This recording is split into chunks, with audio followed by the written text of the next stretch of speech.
Classificação indicativa. Livre para todos os públicos.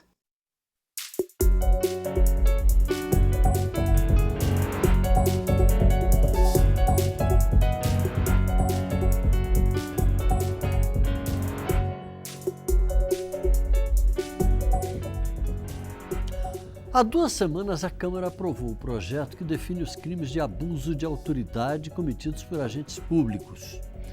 O texto já está na mesa do presidente Bolsonaro para sanção.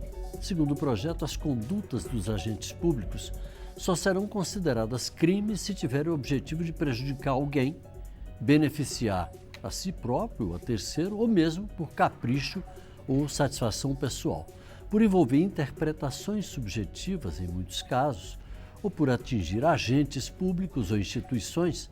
O projeto é muito controverso. Segundo o relator, o deputado Ricardo Barros, do PP do Paraná, o projeto traz avanços significativos no tocante à clareza da redação dos tipos penais e à fixação de penas proporcionais à gravidade da conduta, mas há muitas discordâncias em relação ao texto, como do ministro Sérgio Moro, por exemplo. Segundo ele, se o projeto virar lei na forma como chegou ao Planalto, algumas autoridades podem inviabilizar as atividades do Ministério Público e da Polícia, assim como as investigações que tenham sido realizadas. Assunto polêmico. Assunto para o Câmara Debate, que recebe os deputados Paulo Ganimi, do Novo do Rio de Janeiro, e Márcio Gerri, do PCdoB do Maranhão, a quem eu quero agradecer desde logo pela gentileza de terem aceito o nosso convite. Queria começar por uma questão geral logo. O Novo entrou com uma representação contra a forma como o projeto foi votado, por ter havido irregularidades. O projeto foi aprovado em votação simbólica, é bom lembrar disso. O que aconteceu, deputado, rapidamente? Exatamente. Quem está em casa, quem não conhece como é que funciona o plenário, e até as comissões também, na sua maioria, muitas votações, principalmente o mérito da votação, o texto, ele não é votado nominalmente, ou seja, não é cada deputado que entra lá e coloca seu dedo e vota. É uma votação, orientação do partido, e o presidente da sessão, que geralmente é o presidente da Câmara, ele olha as orientações e infere ali qual é a decisão, se é sim, favorável ao projeto ou contrário. O ponto é que quando um partido... Que é uma forma de ganhar tempo também, isso, exatamente. De acelerar as A pena é que na Câmara acaba que a gente vota muito mais nominalmente os requerimentos, ou seja, tudo aquilo que trava a pauta, do que as votações em si. Mas, sem entrar nessa questão regimental, que eu acho que precisa ser revista, e o próprio presidente entende também isso, que precisa ser revisto o regimento para acelerar o processo, mas quando 31 deputados querem que a votação seja feita de forma nominal, o presidente da sessão ele é obrigado 31 ou mais, né? Ele é obrigado a abrir uma votação nominal. E foi isso que a gente fez. A gente apresentou um requerimento já com, acho que 46 deputados assinando, que foi recusado, com a alegação de que eles não teriam tempo hábil de analisar as 46 assinaturas. E depois, no momento que o presidente fez a apuração da votação, ele perguntou se teria alguém contra, e mais de 31, inclusive a gente mostrou isso, a gente entrou no STF com um mandado de segurança e coloca uma isso, imagem da TV a imagem Câmara, que né? tem mais de 31. Só na imagem que a TV Câmara pega, porque tem pessoas que estão debaixo ali, que não são vistas na imagem, chega a mais de 31.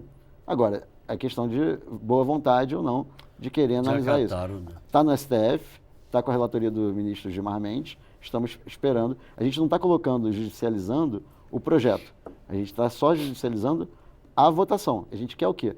Que o projeto volte para a Câmara e seja votado de forma nominal. Se o projeto é tão bom, qual o medo dos deputados de colocarem seu nome lá e dizer que votaram a favor? Normalmente. Filho feio não tem pai, né? Tem isso? Pois é.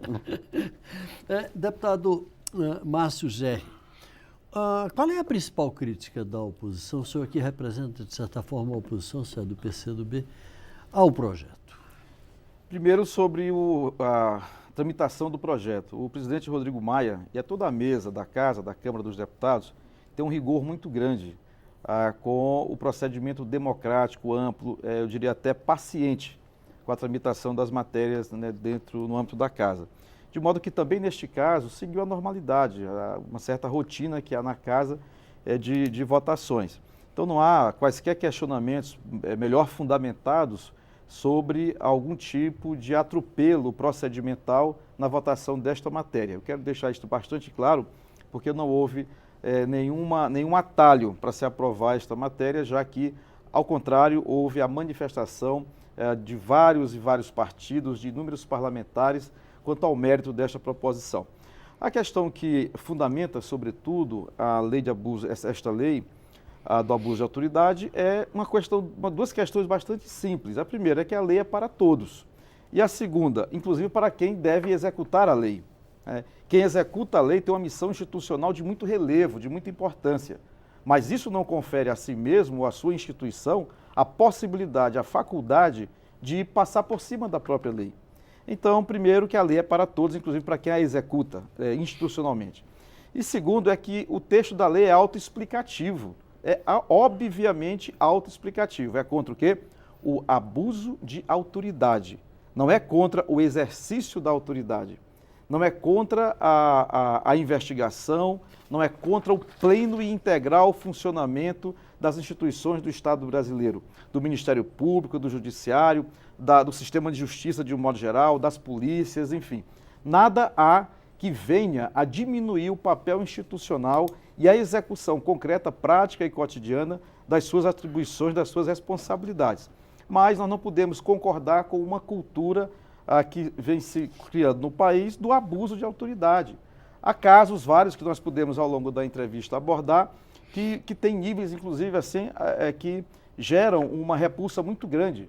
Você veja, agora mesmo, esses dias, as revelações de diálogos entre procuradores da República acerca de questões graves da vida pessoal do ex-presidente Lula, umas pessoas escarnecendo, galhofando, assim, uma coisa assim, absolutamente desumana, cometido por autoridades, sob o manto do anonimato, e que agora todos sabemos, inclusive com muita honradez, uma das procuradoras ontem pediu desculpas pelo que fez naquelas manifestações. Enfim, eu dou um exemplo, sim, apenas para mostrar assim, um certo caldo cultural que vai se criando quando você não tem regramentos claros que sirvam para todos, inclusive para quem tem a responsabilidade de cumprir a lei, de fazer cumprir a lei. Pois é, isso eu queria colocar para o deputado Paulo Ganimi, porque tem uma questão que envolve esse caso específico aí, que é a questão da ilicitude da prova. Quer dizer, essa prova ela foi obtida de forma ilícita, claramente ilícita, né? Foi uma interceptação, digamos, ilegal que conseguiu ter acesso a esses dados. Isso não tem um tratamento ainda muito claro. O judiciário não considera como prova, mas como indício. Tem uma coisa meio nebulosa nisso aí, né, deputado? Você está falando dos áudios e... Dos áudios. Pegos pelo Intercept, pelo né? Intercept. Exatamente. É completamente ilegal o que o Intercept fez, né? É esse o ponto. A ilegalidade do que foi feito pelo Intercept de invadir... Embora a revelação seja gravíssima. De invadir aquilo que foi celular e conversas alheias. Agora, só para, acho que voltar num ponto aqui, quando o deputado fala que não houve atalho... Intercept publicou, né? Publicou. Publicou. Sei lá... Não, mas ele obteve. Sim. Se ele divulgou. Se ele originou ou não a captação dos celulares das pessoas envolvidas, a gente não sei. Como divulgou é salvaguardado pela Constituição brasileira. Agora, é importante lembrar o seguinte... Liberdade de expressão. O deputado falou que não houve atalho. Só para deixar claro. Houve atalho. Primeiro, o projeto veio do Senado, não passou por nenhuma comissão, não estava na pauta do dia, foi tido a votação da urgência no dia e a votação do mérito no mesmo dia. Mais atalho do que isso. Teve deputado que não se manifestou porque não sabia o que era o projeto e nem que ele seria votado. Principalmente quando ele é votado de forma simbólica. Ou seja, cada deputado não colocou seu dedo. Ou seja, é um grande atalho, né? Sem comissão, urgência no mesmo dia da votação do mérito, deputados que nem sabiam o que era o projeto e deputados, inclusive, que hoje estão se manifestando claramente contrários ao projeto e que a orientação do seu partido foi favorável porque eles não sabiam o que estava sendo votado. O texto foi conhecido ali na hora. E lembrando o seguinte, ninguém aqui é a favor... Já era um projeto antigo. Não, mas o texto que chegou aqui, chegou do Senado, um texto novo, e aí a gente, inclusive, lembra de quem é o texto, né? Quem é o autor do projeto. O senador Senador Renan Calheiros. Renan Calheiros. O projeto do senador Randolph entrou nessa discussão, não? Não, tinham vários projetos. Os projetos saíram da Câmara, foram para o Senado, projetos saíram do Senado, vieram para a Câmara, mas o texto que foi votado aqui Foi o do foi senador. do senador. Renan. Em momento algum, nessa legislatura, isso está sendo discutido há várias legislaturas, há muitos anos. Essa legislatura, que tem pelo menos cerca de 50% dos deputados que são novos aqui, em momento algum eles discutiram esse tema. Agora, o tema é fundamental. Ninguém aqui é a favor de abuso de autoridade. Eu sou contra abuso de autoridade. Agora, um texto que tem como princípio evitar o abuso de autoridade, mas ele ultrapassa esse limite. Ele não evita só o abuso de autoridade, ele evita o trabalho das autoridades. Ele evita o trabalho da Polícia Federal, do Ministério Público, dos juízes. Ou seja, ele é um completo cerceador da autoridade, do direito das pessoas que exercem autoridade e que tiveram um papel fundamental nos últimos anos, em especial na Operação Lava Jato, de exercer sua atividade. Se esse texto tivesse sido aprovado anos atrás, no início da Operação Lava Jato, metade do que a Operação Lava Jato fez até hoje pelo Brasil não teria sido feito. O senhor acha que houve, deputado, vamos dizer assim, esse exagero, esse abuso, e aí sim, abuso de autoridade, no próprio texto que foi votado e aprovado? No texto não há qualquer abuso. O texto que foi aprovado é um texto que salvaguarda as leis, salvaguarda a Constituição, salvaguarda o direito do cidadão e da cidadã. É preciso que a gente coloque isso muito claramente. Nós precisamos estabelecer como um princípio absolutamente sólido, estruturado, culturalmente aceito como normalidade, aquilo que é normalidade em qualquer quadrante do planeta Terra. A lei tem que ser para todos. Eu repito isso porque esta é a ênfase essencial do projeto. Segundo, o texto é muito claro em preservar a autoridade de quem a executa. O texto, ao contrário, deputado Paulo Ganimi, ele não obstrui, digamos assim, quaisquer prerrogativas dos agentes do sistema de justiça. Inclusive, ele salvaguarda já no começo a questão da interpretação, né, que é importante a gente, inclusive aqui, a divergência na interpretação de lei ou na avaliação de fatos e provas não configura abuso de autoridade, que é um debate recorrente que tem se colocado, vai se subjetivizar, tornar na visão subjetiva. É isso que eu citei aqui no início. Exato. Essa questão de não subjetividade. E quanto à referência que se faz aqui, por exemplo, a Lava Jato, quem diz que ela abusou de suas prerrogativas não sou eu, que sou jornalista no exercício de um mandato parlamentar. Muitos colegas ou ex-colegas do ex-juiz Sérgio Moro, agora ministro, dezenas deles mandaram um documento que é de conhecimento público para a Associação de Juízes Federais, pedindo inclusive o desligamento dele da entidade que ele tinha uma ligação, pelo cometimento reiterado de ilegalidades, de desapreço à ordem legal de nosso país. As revelações, a partir do arquivo do Intercept Brasil, eles configuram o maior escândalo da história do sistema de justiça do Brasil. O que se pensava era que isso só seria sabido pela história um pouco mais adiante.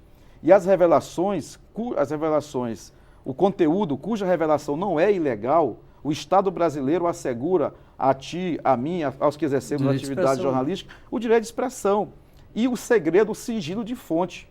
Né? O jornalista não está obrigado a dizer em qual fonte ele se baseou para passar ao cidadão ou à cidadã uma informação. Então, nós temos visto a necessidade, não é de se coibir a ação do sistema de justiça, é da gente aperfeiçoar. É preciso que os parlamentares, que os juízes, que os desembargadores, que os promotores, que os delegados, que os agentes, que todos nós compreendamos que não há nenhum poder querendo diminuir a prerrogativa e o exercício dos outros. É um sistema de aperfeiçoamento para o bem da sociedade, para o bem de quem nos assiste agora, para que ninguém fique ao sabor de uma ação ilegal de um agente do Estado. E mais, o senhor acha... nós temos, não é só uma coisa só se foca o aparato policial. A lei é clara, o texto é para o executivo, é para o legislativo, é para o judiciário, é para o cometimento de abuso de autoridade em quaisquer do poderes geral. Ou dos agentes públicos do Estado brasileiro. Deputado Paulo Ganimi, como é que o senhor rebate, se é que rebate, essas afirmações do deputado Márcio Gerri? Porque, aparentemente, há uma contradição muito grande aí dentro, pelo que a gente percebe. tem o próprio ministro Moro entrando contra, tem vários atores nessa questão, e esse projeto está em cima da mesa do presidente para ele sancionar. Como é que vai? Qual vai ser a saída, a seu ver? Bom, eu espero que a saída seja um veto presencial. Isso, Total? Total. Porque, na verdade, você tem pontos bons no projeto, sim, que eu concordo. A gente não vou dizer que o projeto ele é de todo ruim. Agora, o teor, quando a gente olha o total do projeto, ele vai mais no sentido negativo do que positivo. Então, o que eu defendo, até porque, por causa da forma como o projeto foi tramitado aqui nessa casa, é que a gente derrube o projeto, que o presidente vete o projeto todo, volte para casa, aqui para a Câmara e para o Senado, a discussão sobre o tema e que a gente consiga chegar num projeto que vai sim combater o abuso de autoridade e não o direito da autoridade a exercer o seu trabalho. Agora, então, a seu ver, o texto como ele está não tem salvação. Não tem salvação. Não só pelo texto, isso eu estou falando, pela forma como ele foi tramitado Comandou aqui. E lembrando o seguinte, tá? Acho que tem algumas coisas que são importantes de falar. Sem dúvida nenhuma, o direito do jornalista, né, de publicar aquilo que ele obtém de suas fontes e manter o sigilo, ele é garantido e ninguém aqui está indo contra. A menos que esse jornalista tenha participado também, e eu não estou falando que é o caso, mas caso ele tenha participado também, da atividade criminosa que foi a operação realizada pelos hackers na obtenção dessas provas. Então, acho que tem que deixar isso claro. Caso ele não tenha nenhuma participação, tenha sido passivo, não tem problema nenhum, ele está exercendo exclusivamente seu direito à atuação. Com relação ao trabalho da Lava Jato, pode ter tido abuso, sim, não coloco isso em questão. Agora, vamos ver o resultado disso. Acho que a Lava Jato foi muito importante para o Brasil. Cercear a atividade da Lava Jato. E eu acho que hoje, se a gente olha o próprio trabalho do então juiz Sérgio Moro e hoje ministro da Justiça Sérgio Moro, ele estava, sim, a favor da população. Tanto estava a favor da população que quando o projeto do abuso de autoridade foi votado aqui e as pessoas que não sabiam que seria votado e souberam, então, que ele havia sido aprovado, começaram a se mobilizar nas redes sociais. Virou trend topic no Twitter, em todas as redes sociais, contra esse projeto. E eu estou aqui para representar a sociedade. Eu não estou aqui para representar aqueles que se dizem prejudicados pela Operação Lava Jato ou qualquer outra operação que prende, coloca na cadeia pessoas corruptas. Pessoas corruptas que não foram só julgadas pelo ministro Sérgio Moro, que foram também julgadas em segunda instância e em terceira instância. Então, a gente pode até dizer... Você se refere diretamente ao ex-presidente Lula? Por exemplo. Então, alguém pode até argumentar, ele foi tendencioso. Se ele foi tendencioso, por que o TRF4 manteve ele? Por que o STJ manteve ele como condenado? Cadê a tendência aí? Ou são todos influenciados também pelo ministro, então juiz Sérgio Moro? Então, acho que a gente tem que lembrar isso.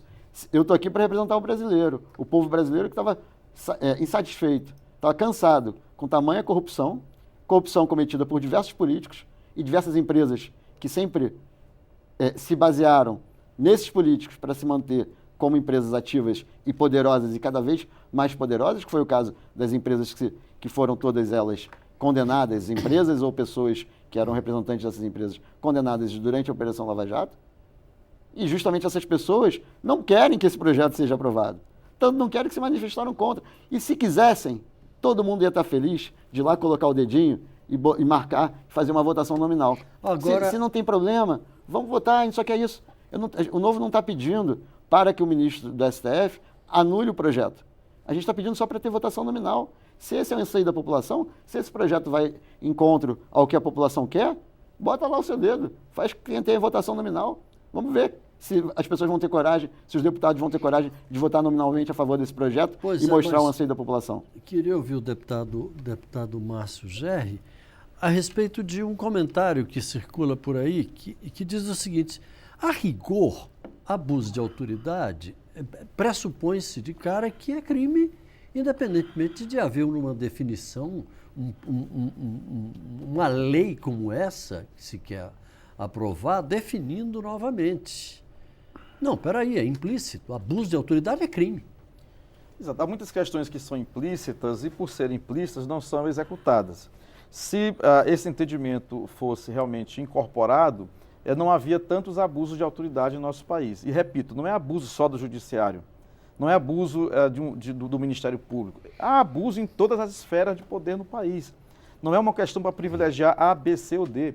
É uma questão para privilegiar a sociedade. É uma questão para fazer com que a sociedade tenha seus direitos, suas prerrogativas, tenha a proteção do Estado brasileiro e não fique suscetível aos humores e às eventualidades.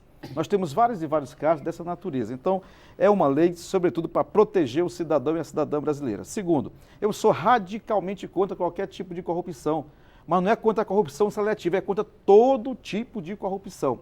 E há vários tipos de corrupção. Inclusive essa corrupção que faz do Brasil um Estado tão desigual. A miséria e a pobreza é resultado dessa corrupção institucionalizada e de política de privilégios em nosso país, que é preciso a gente combater, esclarecer para construir um estado de bem-estar social. Então a gente tem que combater toda forma de corrupção. Terceiro, a maior obra de Sérgio Moro foi conquistar para si o Ministério da Justiça no governo que ele ajudou a eleger. É claro, ele tirou um candidato potencialmente favorito da eleição e da maneira mais natural aceitou ser ministro da Justiça de um presidente que ele, no processo eleitoral, ajudou inequívoca e enormemente. Então, é preciso a gente não inventar santos e simbologias intransponíveis e inquestionáveis. O ministro Sérgio Moro começou muito bem com a Lava Jato e depois, no processo, ele permitiu que a Lava Jato tivesse um processo de degeneração legal. Está abundantemente mostrado o tanto de erro processual que foi cometido pela Lava Jato e o ápice disso vem sendo revelado pela combinação que a lei não permite de movimentos do Judiciário com a polícia, com o Ministério Público, no âmbito da Lava Jato, porque é totalmente errado. Eu queria voltar ao tema central da discussão, que é o projeto. O projeto em si. Nós já estamos nos encaminhando para o final e eu queria ver se rapidamente a gente podia tratar de uma questão que também é muito debatida. O uso das algemas, né, que foi muito questionada. Não pode usar algemas dessa forma tão generalizada para qualquer tipo de preso. O projeto, independentemente da questão da votação, deputado, a seu ver, trata bem desse tema? Não. Pelo contrário. Eu, inclusive, estava nas minhas propostas de lei de campanha fazer um projeto para obrigar que toda a operação, o preso ou aquele que fosse detido, fosse algemado. Justamente para dar segurança para a polícia e para também a pessoa que está sendo conduzida. Evitar privilégios. Evitar privilégios, exatamente. Porque é um problema de imagem. Se você diz o seguinte... As pessoas dizem, a imagem da pessoa algemada é uma imagem extremamente impactante. Se você deixar claro que todo preso, a partir de agora, ele tem que ser conduzido de forma com algema, você não está dizendo, preso A ou preso B, ele é mais perigoso ou menos perigoso, ou eu estou protegendo ou estou indo contra um preso A e um preso B. Então é importante colocar isso. Né? A algema, ela é para proteger os dois. Na verdade, os dois não. As três partes. Quem está conduzindo, a polícia, geralmente, né? O preso e a sociedade.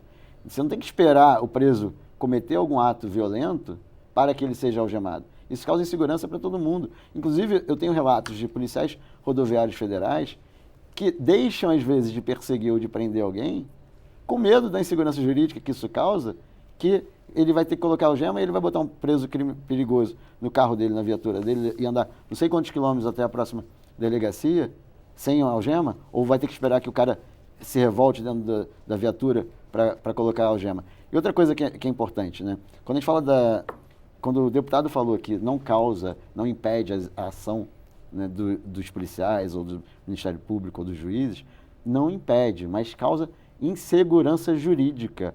Inclusive, abrir inquérito. Se você abrir o inquérito e depois for colocado que a pessoa não é culpada, hoje, como está na lei, como está no projeto de lei do abuso de autoridade, você está dando segurança jurídica para quem abre o inquérito, dizer o seguinte, se ele abriu e foi injusto, ele pode ser preso. Deputado Márcio Gerri, para encerrar, que nosso tempo praticamente esgotou, o senhor considera procedente esse tipo de crítica? Não, feita ao projeto, eu acho procedente, eu acho que pegaram esse negócio da algema para tentar erguer uma cortina de fumaça sobre as imensas virtudes que tem o projeto de abuso da lei de autoridade.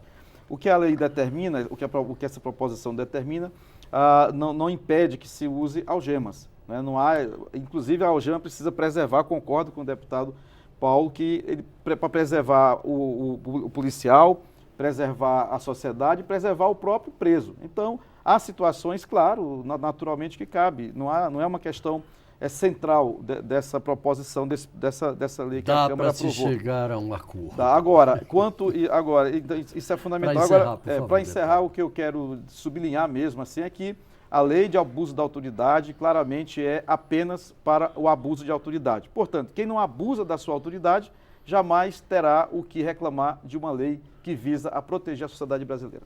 Bom, felizmente nosso tempo se esgotou. Eu queria agradecer ao deputado Paulo Ganimi, ao deputado Márcio Gerri pela participação. Esta edição do Câmara Debate fica por aqui. Você pode assistir a qualquer edição de nosso programa, inclusive este mesmo, entrando em nossa página na internet ou acessando o nosso canal no YouTube. Obrigado pela audiência, um grande abraço e até a próxima.